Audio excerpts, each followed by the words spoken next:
सबको happy Christmas. ये समय है जिन दिनों में हम प्रभु यीशु मसीह के बारे में सबको बताते हैं, प्रभु यीशु मसीह के जन्म के बारे में, उनकी आमद के बारे में। मगर बीते दिनों में एक गंजू भैया और उनकी टोली ने एक चर्च को हाईजैक किया और चर्च के लोगों को, कलीसिया को, पास्टर साहब को डराने की कोशिश की। मगर जो कि उनको 1% भी फ़र्क नहीं है, क्योंकि क्रिश्चियन लोग ऐसे लोगों को बॉदर नहीं करते। वो जानते हैं आप लोग किस मानसिकता के शिकार हैं। एक सचमुच ज्ञानी व्यक्ति कभी भी कोई भी ऐसी गलती नहीं करता जो किसी को नीचा दिखाए या किसी को शेम फील कराए या किसी को डराए धमकाए। एक सच्चा ज्ञानवान व्यक्ति हमेशा दूसरों से उन्नति की बातें करता है, दूसरों से विचार विमर्श करता है। मगर एक नासमझ व्यक्ति ही ऐसी बातें करता है, ऐसे एग्रेशन से बात करता है ताकि वो दूसरों पे धौंस जमा सके। हमारे यहाँ एक कहावत है, जिनके खुद के घर शीशे के होते हैं वो दूसरों के घरों पे पत्थर नहीं मारा करते। तो मैं उस भाई को समझाना चाहता हूँ कि आप जो सवाल पूछ रहे थे, अगर वही सवाल हम आपसे पूछें तो आप ना तो उसको हिस्टोरिकली प्रूव कर पाएंगे, ना ही उसको लॉजिकली प्रूव कर पाएंगे। मसीही लोग कभी किसी दूसरे धर्म पे किंतु परंतु नहीं करते, क्योंकि क्रिश्चियनिटी अपने आप में एक इतना ब्रॉड विषय है कि हम इसके बारे में चाहे अपनी पूरी उम्र बताएं तब भी ये समाप्त नहीं होता। हमारे बड़े सारे खुदा के खादम अब प्रभु यीशु मसीह के पास स्वर्ग में भी जा चुके हैं, मगर वो अपनी पूरी ज़िंदगी बाइबल को प्रचार करते रहे और अपने अंत समय में उन्होंने यही कहा कि अब तक भी मैं इसको पूरा प्रचार नहीं कर पाया, क्योंकि बाइबल इतना ब्रॉड विषय है। इसके बारे में जितना हम लोगों को बताए उतना कम है, इसलिए हम दूसरों के धर्मों में ताक झांक नहीं करते। अगर हम आपसे कुछ सवाल पूछे तो क्या आप जवाब दे पाएंगे? मैं अपने सभी भाई बहनों से एक गुजारिश करना चाहूँगा, मेरी इस वीडियो को ज़्यादा से ज़्यादा शेयर करें ताकि ये मेरी वीडियो गंजू भैया और उनके टोलों तक पहुँच सके, ताकि वो इस बात का जवाब दे सकें कि आपके रिलीजन में बहुत से ऐसे देवी देवता हुए हैं जिन पे हम कभी सवाल नहीं करते। क्योंकि अभी आपने क्रिश्चियनिटी पे सवाल किया है, तो मैं चाहता हूँ आप अपने समाज को इन सवालों का ज़रूर जवाब दें कि एक देवता हैं आपके जो मैल से पैदा हुए हैं। हमें कोई किंतु परंतु नहीं है, आपकी आस्था है, हम कहते हैं आपकी आस्था आपको मुबारक। हम उनका आदर करते हैं, हम उनकी रिस्पेक्ट करते हैं, आपके सभी रिचुअल्स की हम रिस्पेक्ट करते हैं। मेरे बड़े सारे हिंदू भाई बहन हैं जो मूर्ति की पूजा करते हैं, बाइबल मूर्ति की पूजा को अलाउ नहीं करती, मगर हम उनकी आस्था पे कभी सवाल नहीं करते। मैं उनको कभी नहीं बोलता आप एक मूर्ति को क्यों पूजते हैं, क्योंकि आपकी आस्था है, आप उसको फॉलो कर सकते हैं। आपको संविधान और आपका धर्म ग्रंथ अगर आज्ञा देता है मूर्ति को पूजने की, तो आप क्यों ना पूजें उसको, आप पूछ सकते हैं। हमें कोई दिक्कत नहीं है, हमें कोई प्रॉब्लम नहीं है। मगर लोगों को क्रिश्चियनिटी से प्रॉब्लम है कि लोग क्रिश्चियन क्यों बने। हम कभी आपके धर्म पे सवाल नहीं करते कि खीर खाने से बच्चा कैसे पैदा हो सकता है। हम कभी आपसे सवाल नहीं करते कि एक बच्चे का सिर काट के हाथी का ही सिर क्यों लगाया गया, क्यों नहीं उस पर उसी बच्चे का सिर लगा दिया गया, क्योंकि इसके लिए आपको हाथी को भी वध करना पड़ा। हम कभी ऐसे बचकाने सवाल आपसे नहीं पूछेंगे, क्योंकि हमारी मानसिकता आपके जैसी नहीं है। आप अपने धर्म का प्रचार करें, प्रसार करें, जो भी करना है आप करें। आप क्रिश्चियनिटी को फॉरेनर रिलीजन कह रहे हैं, तो आप क्यों एक फॉरेनर लैंग्वेज बोल रहे हैं? आप संस्कृत की बात करें, संस्कृत एक भारतीय भाषा है। आप संस्कृत में सबसे वार्तालाप करें। जैसे अब मैं हिंदी में बात कर रहा हूँ, मैं इंग्लिश का यूज़ नहीं कर रहा, क्योंकि मैं एक भारतीय हूँ। आप एक भारतीय होते हुए एक फॉरेनर लैंग्वेज क्यों यूज़ कर रहे हैं? कि क्या आपको लज्जा नहीं आती एक फॉरेनर लैंग्वेज बोलते हुए?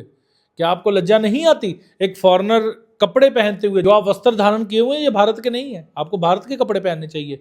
जो भारत की ट्रेडिशनल पोशाक है आपको उसी में रहना चाहिए।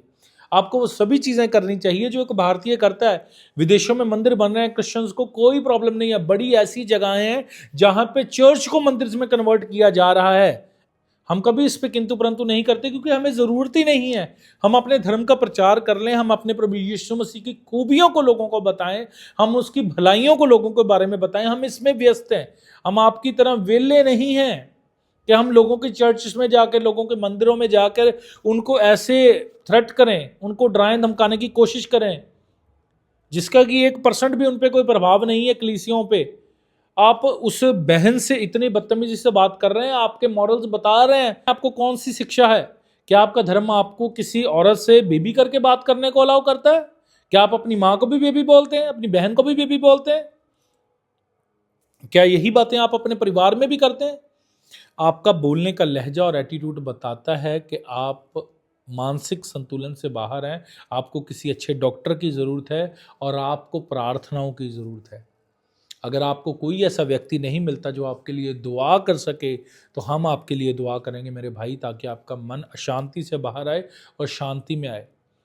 आपके पास एक सवाल होगा बाइबल पे, 2 सवाल होंगे, 10 होंगे। हमारे पास हज़ारों ऐसे सवाल हैं जिनका जवाब आप जैसे विद्वानों को नहीं आएगा।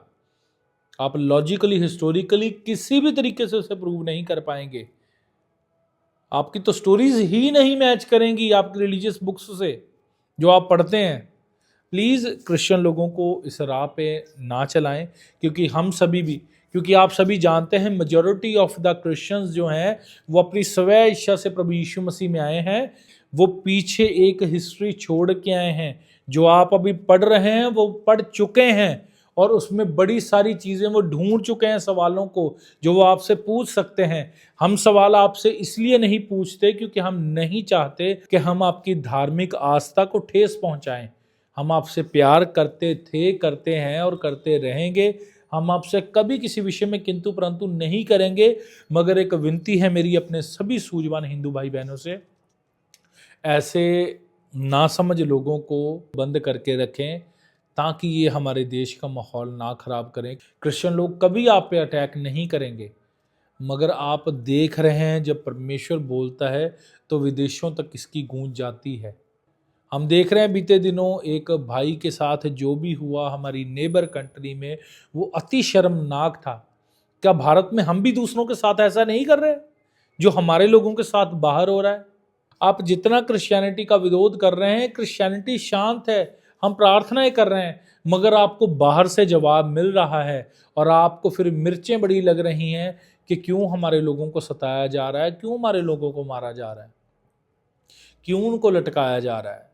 ये आपकी ही गलतियों का नतीजा है। आप तो वो लोग हैं जो कर्मा पे बिलीव करते हैं कि जैसा हम कर्म करेंगे वैसा हमें फल मिलेगा। तो क्यों आप ऐसा कर्म कर रहे हैं जिसका फल आप कल नहीं काटना चाहते? ये बाइबल में स्ट्रेट फॉरवर्ड लिखा गया है, जो तू बोएगा वो तू काटेगा। ये यूनिवर्सल लॉ है, ये सभी पे काम करता है। हम जैसा करते हैं वैसा ही विपरीत हमें मिलता है। इसलिए कोई भी ऐसा स्टेप ना उठाएं। आप इंडिया में चर्चिस के साथ कर रहे हैं, आप नहीं जानते कि कल आपका यही बुआ हुआ आपको विदेशों में मंदिरों में से या अन्य जगहों में से काटना पड़ सकता है। हम नहीं चाहते कि कभी ऐसा हो। हम प्रार्थनाएं करते हैं कि परमेश्वर हमारे देशों में और हमारे भारतीय भाई बहनों के साथ शांति को बनाए रखे, चाहे वो जहाँ कहीं भी रह रहे हैं। ये आपके किए हुए काम ही हैं जो आपको बाहर से शेम दिलवा रहे हैं। इसलिए मैं आपसे मेरे प्यारे भाई गुजारिश करना चाहूँगा कि प्लीज़ ऐसा कुछ ना करें जो हमारे किसी भी भाई बहन को ठेस पहुँचे, और वो खुदा के आगे प्रार्थना करें, क्योंकि इंसान आपको हो सकता है बख्श दे आपकी इस गलती के लिए, मगर बाइबल कहती है कि मेरे लोग मेरे आँख की पुतली हैं, जो उनको छूता है वो मुझे छूता है। बाइबल में लिखा हुआ है कि उसका वचन कभी टलता नहीं। बाइबल में लिखा हुआ वो आजकल और जुगन जुग एक सा रहने वाला परमेश्वर है। हम बदला नहीं लेते, मगर बाइबल कहती है कि संग्राम यहोवा का है। जब वो लड़ाई लड़ता है तो वो बड़े बड़ों को चुप करवा देता है। इसलिए मेरे भैया आपसे विनती है और आपको वार्निंग है कि प्लीज़ क्रिश्चियन लोगों को तंग ना करें, क्योंकि क्रिश्चियन लोग तो कुछ नहीं कहेंगे। बाइबल कहती है तेरे को एक गाल पे थप्पड़ मारे दूसरा भी उसकी ओर फेर दे। सच में हम फेर देंगे। आप हमें मार भी देंगे, हम ख़त्म हो जाएंगे, मगर जवाब आपको देना पड़ेगा इस बात का। मेरा विश्वास है आपको समझ लगी होगी मेरी बात।